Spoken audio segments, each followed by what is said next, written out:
Welcome to Time to Press Pause, real life stories from the C-suite. I'm your host, Ellen Williams, CEO of The Salient Strategist.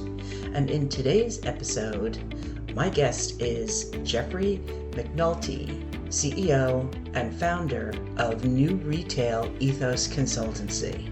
Jeffrey shares his press pause story and explains why it took 3 years for him to take action once he felt he needed to press pause.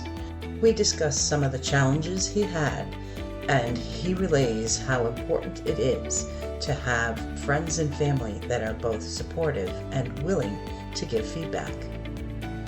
Jeffrey has been actively involved in the retail sector for the past 43 years and is considered a hybrid in the business world, as he has 30 years of hands-on industry experience as an executive leader for many major retail organizations and 19 years of experience as a retail research analyst.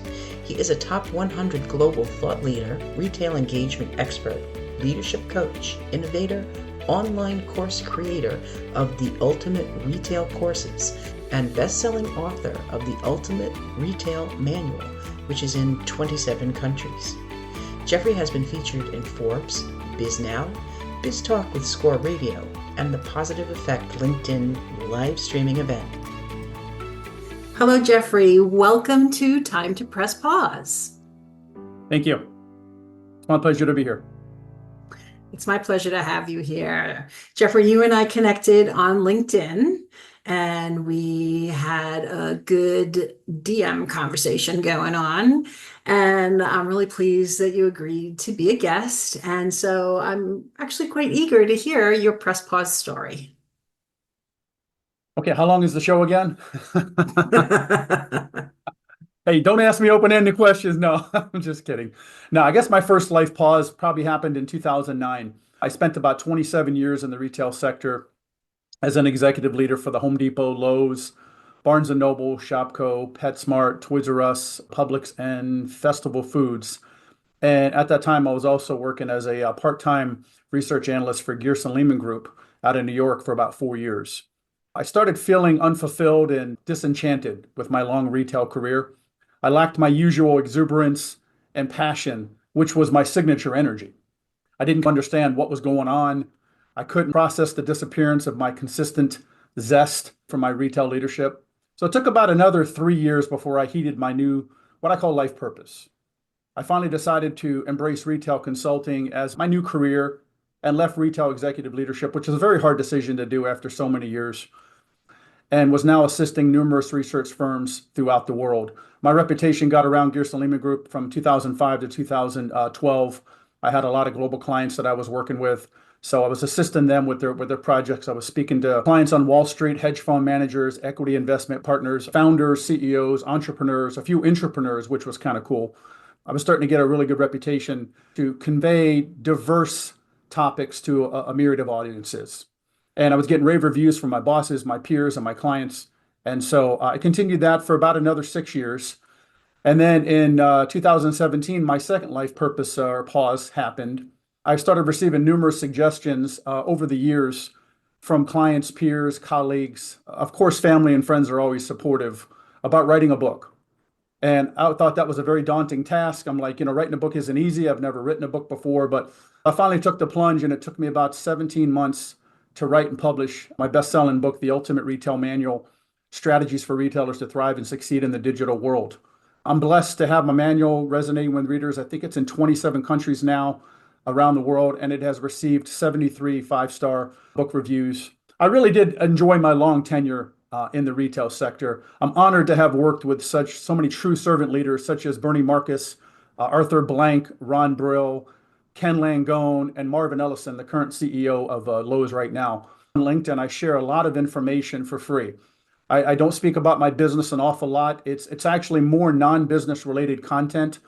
And I like to share information that I've actually have personal experience with, because I want to help people in different avenues in their life. The big thing that helped me the most to make the first transition was I had an incredibly supportive wife who allowed me, not willingly at first, but she afforded me the opportunity to pursue my new passion of full-time retail consulting. And I could work remotely and didn't have to deal with time-consuming commutes or weather-related issues. And I captured about an hour, hour and a half per day of precious time.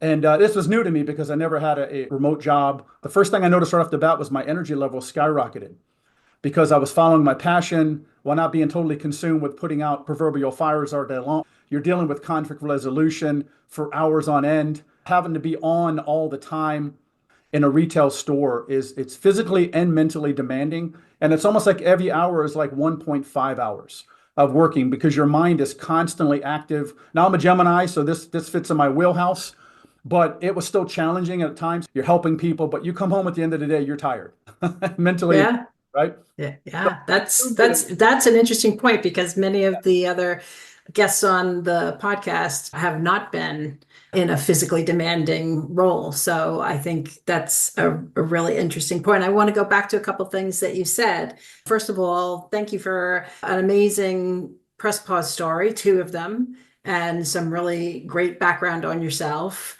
You said that when you had lost your signature energy, I think that's a key phrase because people, they go through burnout and they go through being disconnected, as you had mentioned as well. You said disenchanted was your word, but losing your signature energy, something that you know that is yourself.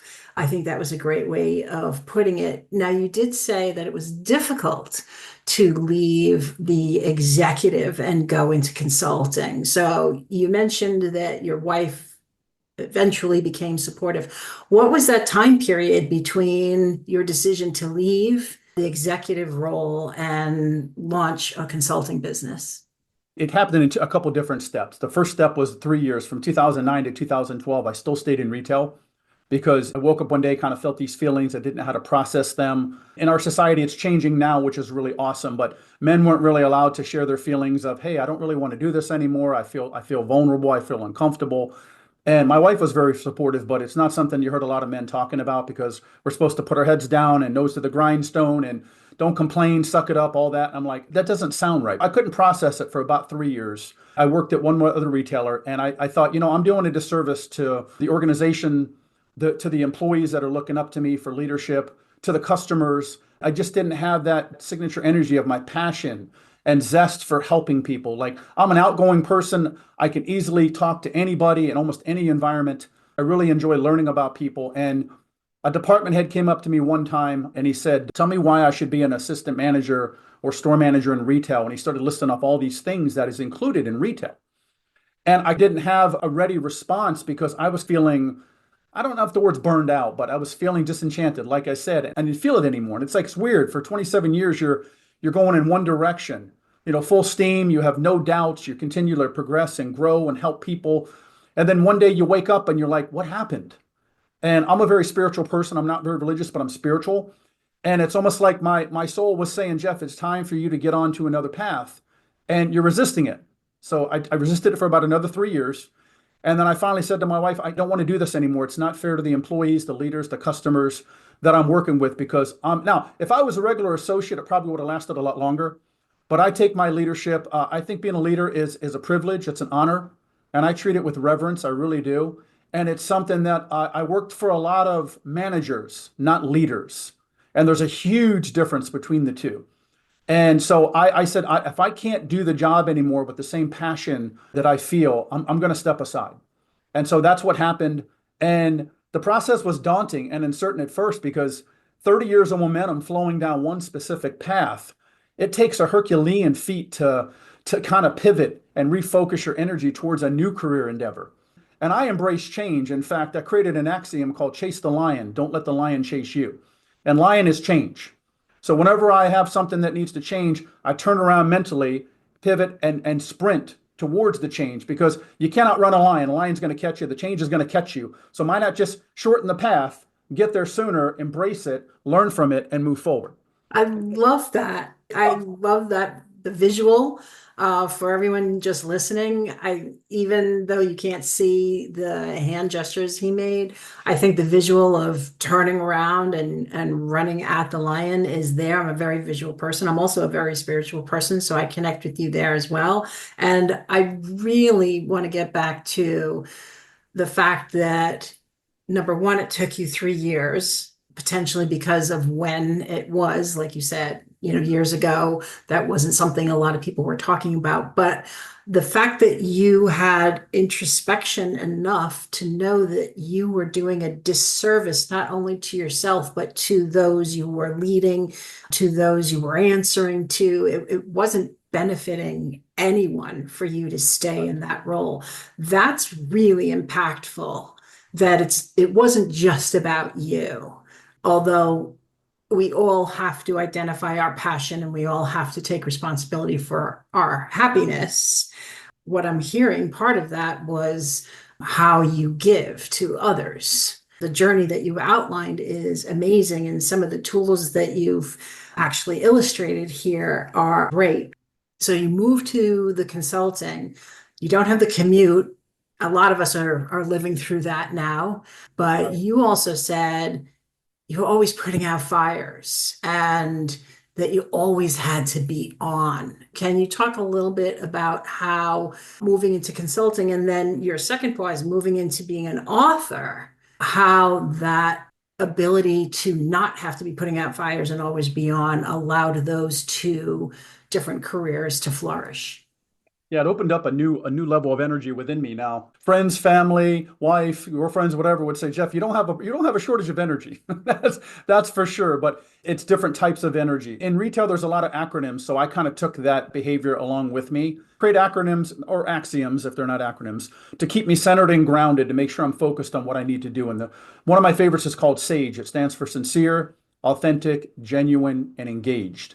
That's everything that goes through that filter. Whenever I do anything, I turn down probably 90% of the people that want to work with me or do podcasts, because I can't do them all. And I want to make sure that I'm doing ones that I genuinely feel a passion and there's authenticity there. There's transparency. So I researched you thoroughly and I said, you know what, Ellen Williams, I wouldn't mind being on your show. I really wouldn't be, because I can tell you're doing this to help people. That's the first thing I noticed, is a new level of energy opened up for me, that I'm very intuitive.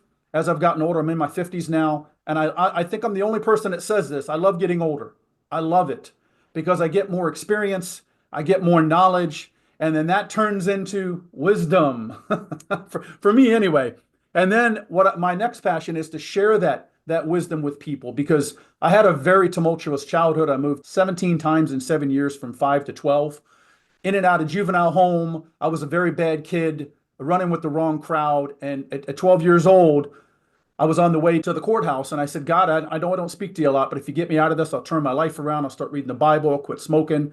And from 12 to now, I haven't had any issues. I haven't had a parking ticket or speeding ticket in like 20 some years. So I completely turned my life around, because I really want to follow things and help others too. Part of my thing I'm working on now is I got to realize that some people I just can't help. I have to allow them to go through the experience. And that's on me, because I don't want anybody to suffer.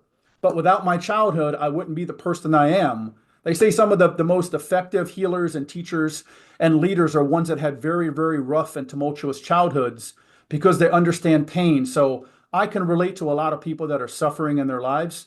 And what I've learned to do, and this has taken me a while, is ask 3 questions. Do you want me to assist you with the problem? Do you want me to listen to the problem? Or do you want a hug? Those 3 things kind of let the person allow, because if you've got a problem, I want to come in, I want to help you right away. I want to help you to avoid pain and suffering. But some of our biggest experiences are needed to create change and to chase that lion, per se. 90% of the issues that I dealt with in retail were about conflict resolution. So whenever I was getting ready to promote any individual, I would always ask the one question, why? Now, we all want to make more money. We all want to have more responsibilities and help people. But of the 10 questions that I would ask, only 1 was related to financial acumen. The other 9 were related to your communication skills, your people skills, your ability to handle and deal with conflict. How do you motivate others? Are you self-aware? Do you have discernment? Because that's where all the issues are going to pop up. I really, really had a passion for helping others. And that childhood helped me to get there. So that's what helped me for the next 5 years. I was leaning on that, getting my consulting legs under me full time. And I really enjoyed doing it. Now, the only difference is when you're speaking to clients on Wall Street and equity investment partners, you have to change your vernacular, which I didn't like doing because to me, I want to keep it real.